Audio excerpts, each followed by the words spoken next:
चलिए, आप सभी का मेरे इस चैनल में स्वागत है। आज हम लोग chemical properties of carbon compounds के बारे में पढ़ेंगे। तो इसमें सबसे पहला जो हमारा टॉपिक है वो कंबशन है, पहला पॉइंट।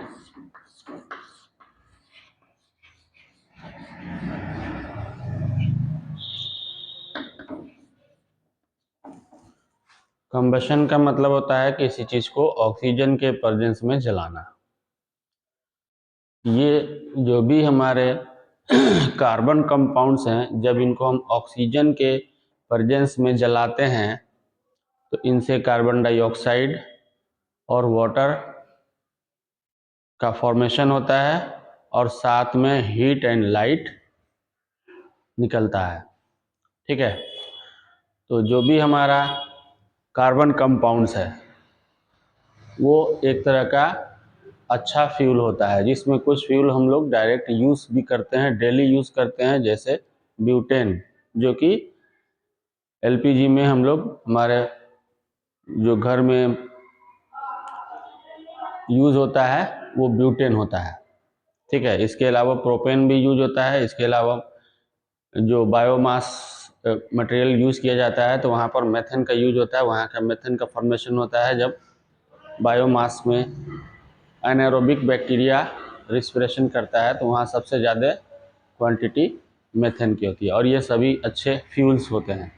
ठीक है, तो इसमें पहला पॉइंट है कि जितने कार्बन कंपाउंड्स हैं उनको अगर हम ऑक्सीजन के प्रेजेंस में जलाते हैं, बर्न करते हैं, तो हमें कार्बन डाइऑक्साइड और वाटर मिलता है और साथ में हीट एंड लाइट निकलता है। जैसे अगर यहाँ पर हमारा मेथेन है तो मेथेन को अगर हम ऑक्सीजन के प्रेजेंस में जला रहे हैं, ठीक है, तो यहाँ हमें जो मिलता है वो पहले कार्बन डाइऑक्साइड, फिर वाटर, और साथ में आपको हीट जिस पर हमारा खाना बनता है, और लाइट भी, फ्लेम जो निकलता है, ठीक है, बर्नर में वो लाइट प्रोड्यूस होता है। यहाँ पर हमको बैलेंस करना पड़ेगा, तो 2 से यहाँ इंटू कर देंगे, ये बैलेंस हो जाएगा। अब दोनों तरफ हमारा जो एलिमेंट्स हैं उसके एटम्स नंबर इक्वल हो गए हैं। ये बैलेंस इक्वेशन भी हो गया हमारा। ठीक है, यहाँ पर भी हमको 2 करना पड़ेगा। कार्बन का 1 एटम्स, कार्बन का 1 एटम्स, हाइड्रोजन का 4, तो यहाँ पर भी 2 2 जा 4, ऑक्सीजन का हो जाएगा 2, 2 2 जा 1, यहाँ पर 2 2 जा 4। क्लियर। सेकेंड वाला आते हैं हम लोग, जो सेकेंड भी देखते हैं, C2H4। इसको भी अगर हम ऑक्सीजन के प्रेजेंस में बर्न करते हैं तो हमें क्या प्राप्त होगा, CO2 प्लस H2O, और साथ में हीट प्लस लाइट मिलेगी। उसी तरह ब्यूटेन जो हम अपने एलपीजी में यूज करते हैं उसको भी ये करेंगे, ऑक्सीजन के प्रेजेंस में अगर हम जलाते हैं तो उससे भी हमें यही चीज़ प्राप्त होगा। यानी कहने का मतलब है जितने कार्बन कंपाउंड्स हैं उनको अगर हम ऑक्सीजन के प्रेजेंस में जलाते हैं तो हमें कार्बन डाइऑक्साइड, वाटर और साथ में हीट एंड लाइट मिलता रहता है। ठीक है, ये सब एक अच्छे फ्यूल्स होते हैं, कार्बन कंपाउंड्स जो भी हैं। ठीक है, जिनमें से कई हम यूज़ भी कर रहे हैं डेली यूज में। सबसे ज़्यादा यूज इसका इस वक्त है, हमारे किचन्स में जितने किचन्स हैं सब में यही यूज होता है, ब्यूटेन एलपीजी के फॉर्म में। ठीक है, रिमेनिंग जो हमने ये लिखा है केमिकल इक्वेशंस, उसको आप लोग बैलेंस करें। ठीक है, ये तो क्लियर समझ में आ गया कि कंबशन में जितने कार्बन कंपाउंड्स हैं उनको ऑक्सीजन के प्रेजेंस में हम जलाते हैं तो हमें कार्बन डाइऑक्साइड, वाटर और हीट एंड लाइट मिलता है। क्लियर।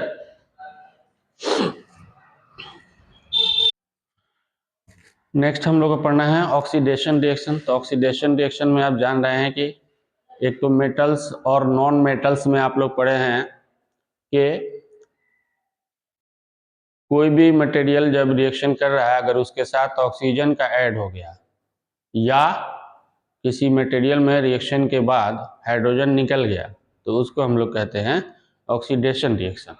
लेकिन यहाँ पर सिर्फ इस कार्बन और इट्स कंपाउंड्स में हम लोग को सिर्फ पढ़ना है एडिशन वाला, यानी ऑक्सीजन का यहाँ पर सिर्फ ऐड वाला पढ़ना है हम लोग को। यानी ऑक्सीजन किसी में ऐड हो गया तो वो ऑक्सीडाइज हो जाएगा। ठीक है, जैसे कोई भी कार्बन कंपाउंड्स अगर है उसमें ऑक्सीजन अगर ऐड होता है तो वो जाकर ऑक्सीडेशन रिएक्शन होता है। जैसे अगर एथेनॉल है ये C2H5OH, इसको हम बेसिक KMnO4 बेसिक KMnO4 का सॉल्यूशन, ठीक है, और एसिडिक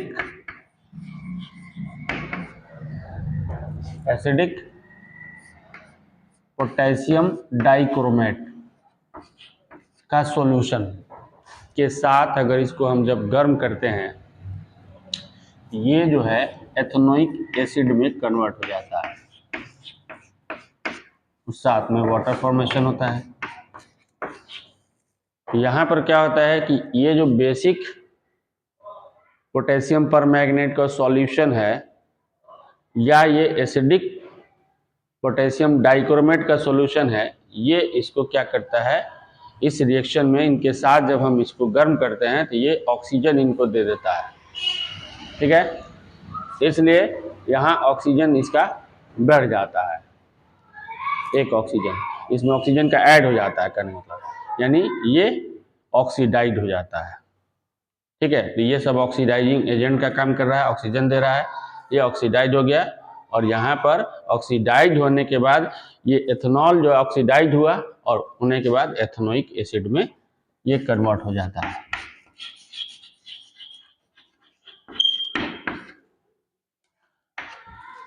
यहाँ पर ऑक्सीजन ये दे रहे हैं, इस वजह से ये कन्वर्ट हो गया एथेनोइक एसिड में। इसी को यहाँ पर हम ऑक्सीडेशन रिएक्शन बोलेंगे, क्योंकि यहाँ पर ऑक्सीजन का ऐड हो जा रहा है रिएक्टेंट में। क्लियर हुआ?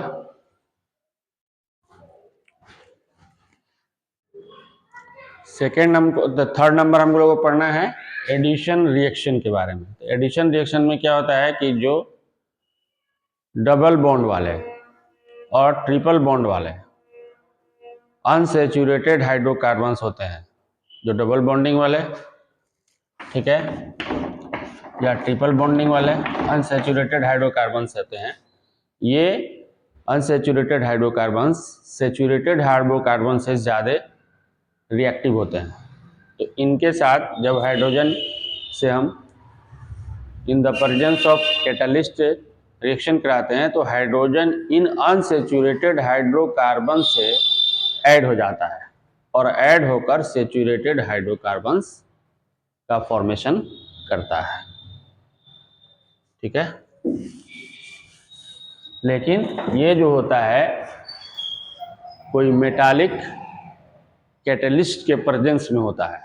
मेटालिक कैटलिस्ट, यहाँ पर कैटलिस्ट क्या है कि कोई कैटलिस्ट उसको बोलते हैं जो किसी भी केमिकल रिएक्शन के रेट को इंक्रीज या डिक्रीज करता है, लेकिन केमिकल रिएक्शन में पार्टिसिपेट नहीं करता है।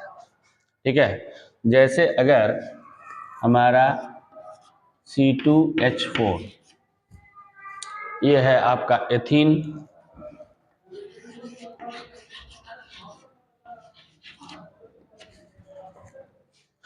अब ये जो हाइड्रोजन से जब हम इसका रिएक्शन कराते हैं इन द प्रेजेंस ऑफ कोई एक कैटालिस्ट होगा, जो मेटल कैटालिस्ट है, पैलेडियम हो गया, प्लेटिनम हो गया, nickel, in the presence of nickel जब हम इसका रिएक्शन कराते हैं, यानी गर्म कर किया जाता है, इसको हीट किया जाता है। हीट करने के बाद क्या होता है कि ये जो है सैचुरेटेड हाइड्रोकार्बन में कन्वर्ट हो जाएगा। ठीक है, सेचुरेटेड हाइड्रोकार्बन, ये आपका सेचुरेटेड हाइड्रोकार्बन बन गया एथेन। उसी तरह इथाइन जो है C2H2, यह भी अगर हाइड्रोजन के साथ कैटालिस्ट के प्रेजेंस में हम लोग जब हीट करते हैं तो ये भी यही चीज बनेगा।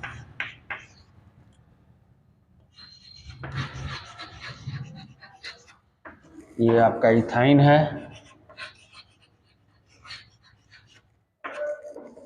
ठीक है। तो कोई भी अगर कंपाउंड है और इन द प्रेजेंस ऑफ कैटालिस्ट के को हाइड्रोजन के साथ अगर उसको हम हीट करते हैं और हीट करने के बाद जो नया कंपाउंड्स बनता है सेचुरेटेड कंपाउंड्स, इस प्रोसेस को हाइड्रोजिनेशन बोलते हैं। और इसी प्रोसेस के थ्रू यानी हाइड्रोजिनेशन प्रोसेस के थ्रू जो वेजिटेबल आयल्स होते हैं, वेजिटेबल्स आयल होते हैं, उनको जो है वेजिटेबल घी में कन्वर्ट किया जाता है, उससे वेजिटेबल आयल से वेजिटेबल घी को बनाया जाता है। उसी को हाइड्रोजिनेशन, क्योंकि वहाँ पर हाइड्रोजन का एडिशन हो जाता है, यानी दोनों रिएक्टेंट्स आपस में क्या हो जाता है, ऐड हो जा रहे हैं, और जो ऐड होने के बाद जो बन रहा है वो सेचुरेटेड हाइड्रोकार्बन बन रहा है। अब जैसे वेजिटेबल आयल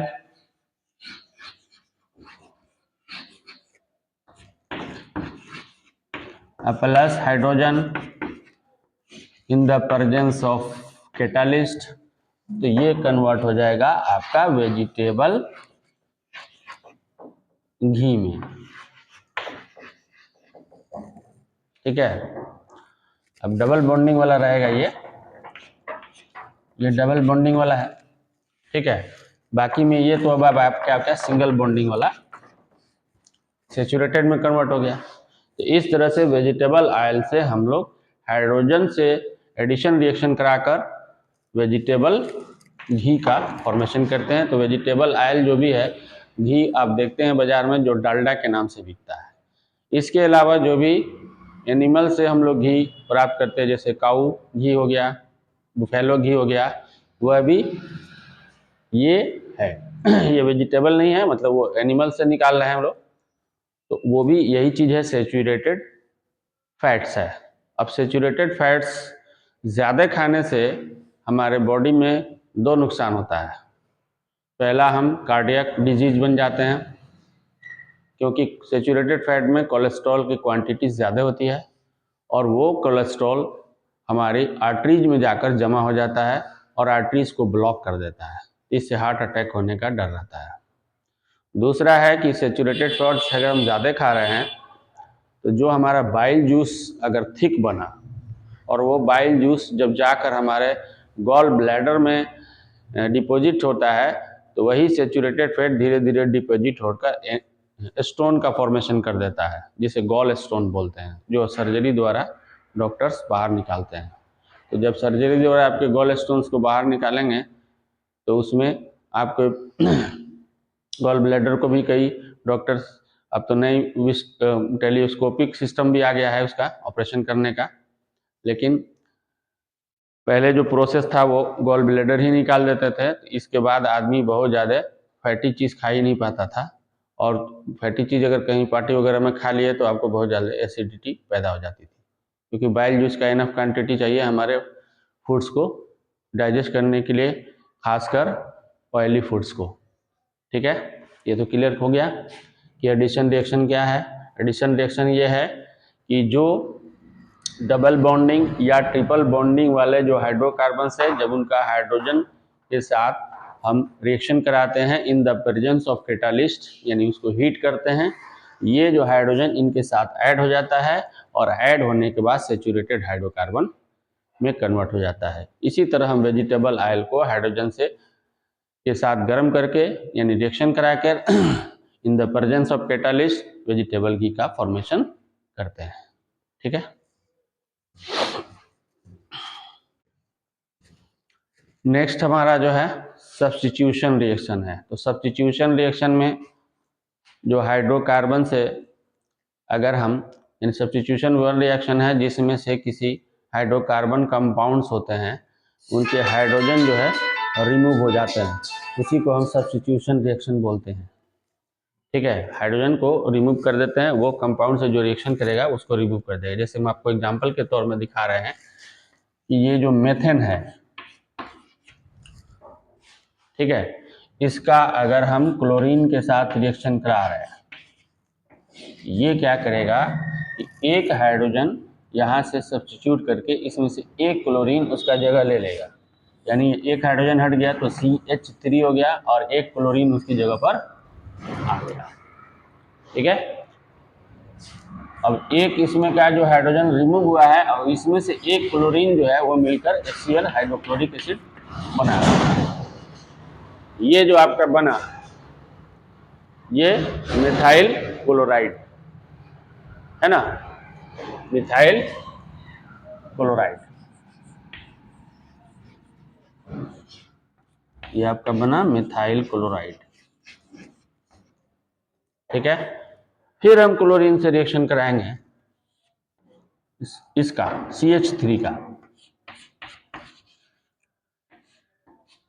CH3 का जैसे हम करा रहे हैं क्लोरीन से रिएक्शन, तो फिर क्या करेगा कि एक क्लोरीन को यहाँ, क्लोरीन क्या करेगा, एक हाइड्रोजन को यहाँ सब्स्टिट्यूट कर देगा, यानी अब यहाँ CH2Cl2। ठीक है, और एक क्लोरीन और एक हाइड्रोजन मिलकर HCl का फॉर्मेशन करते हैं। ये अब बन गया मेथिलीन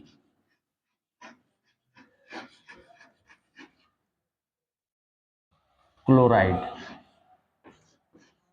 डाई क्लोराइड, सॉरी दो है ना क्लोरीन में, तो डाई क्लोराइड।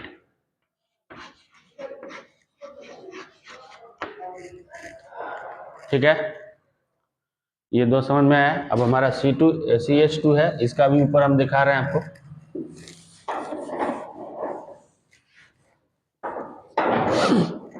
अब CH2 है ये हमारा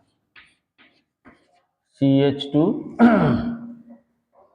यहाँ पर रिएक्शन तो थोड़ा सा एक बार और हम उसको कंफर्म, CH3Cl था यहाँ पर, CH3Cl, सॉरी यहाँ पर ठीक कर लीजिएगा आप, CH3Cl था, ये Cl हमारा छूट गया था जो पहले वाले में था। जो मिथाइल क्लोराइड बना था तो CH3 के बाद Cl तक, केवल हम सिर्फ Cl3 लिख दिए थे। ठीक है, अब ये CH2 बच रहा है और Cl2। अब फिर क्लोरीन से हम रिएक्शन करा रहे हैं इसका। यहाँ पर सब्स्टिट्यूशन रिएक्शन में एक हाइड्रोजन को यहाँ से क्या करेगा, सब्स्टिट्यूट कर देगा और एक क्लोरीन इसमें जाकर ऐड हो जाएगा, यानी आपका CHCl3 और एक क्लोरीन और हाइड्रोजन मिलकर HCl का फॉर्मेशन करते हैं। ये जो बना आपका क्लोरोफॉर्म,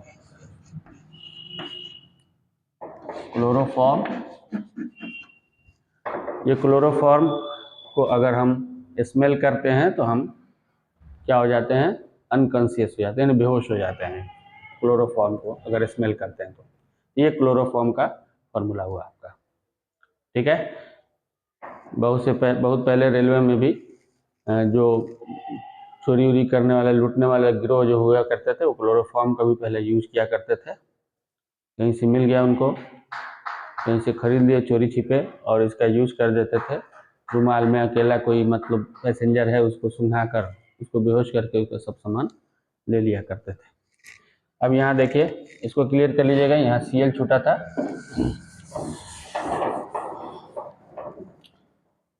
अब ये जो है CHCl3, फिर इसका हम क्लोरीन से करते हैं रिएक्शन, सब्स्टिट्यूशन रिएक्शन। तो क्लोरीन क्या करेगा, एक आखिरी जो हाइड्रोजन है इसको भी हटा दिया वो, और एक क्लोरीन इसमें जाकर ऐड हो गया, तो यहाँ बच गया आपका CCl4। अब प्लस एक जो क्लोरीन है और हाइड्रोजन जो हटा है, रिमूव हुआ है, वो HCl का फॉर्मेशन कर रहा है।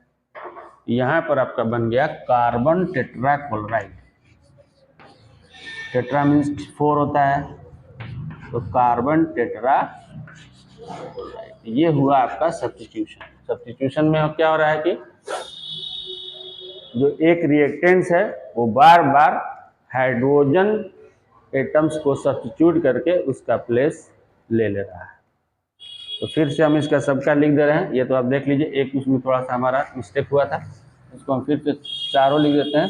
तब आप इसको नोट कर सकते हैं, स्क्रीनशॉट भी ले सकते हैं। फिर से हम इसको कर दे रहे हैं, पूरा लिख दे रहे हैं चारों एक बार इसका। शुरुआत हमने किया था CH4 + Cl2, ठीक है।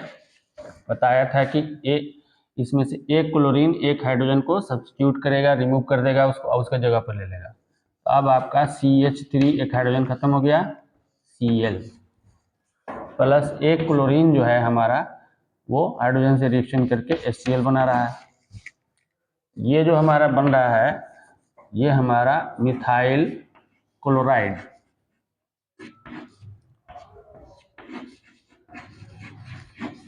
ठीक है। दूसरा हमारा था, ये जो था ये हमारा थोड़ा सा गड़बड़ हुआ था, CHCl Cl2 से फिर रिएक्शन कर रहा है, यहाँ से एक हाइड्रोजन को हटा देगा। अब एक हाइड्रोजन हट गया वहाँ से CH3 में से, तो 2 हो गया, और एक क्लोरीन यहाँ पर जाकर ऐड हो गया तो Cl2 बन गया, और एक क्लोरीन और हाइड्रोजन जो निकला हुआ है उससे HCl का फॉर्मेशन कर लिया, ठीक है। ये जो बनता है, ये जो हमारा बना मेथिलीन डाइक्लोराइड, मेथिलीन डाइक्लोराइड। उसी तरह CH2Cl2 क्लोरीन से रिएक्शन करके अब क्लोरीन क्या करेगा कि इसमें से एक और हाइड्रोजन को हटाएगा तो सिर्फ CH बचेगा, CHCl3 अब प्लस HCl। यहाँ पर आपका हो गया ये क्लोरोफॉर्म। लास्ट वाला हमारा बच रहा है CHCl3 प्लस Cl2, यहाँ सब्स्टिट्यूट होकर बन रहा है आपका CCl4 carbon tetra chloride plus HCl। अब ये क्लियर हुआ। तो इस कार्बन एंड इट्स कंपाउंड में हमें 4 पढ़ना था, कंबशन, ऑक्सीडेशन, ठीक है, एडिशन और सब्स्टिट्यूशन रिएक्शन। ये तो मैंने क्लियर कर दिया आपको।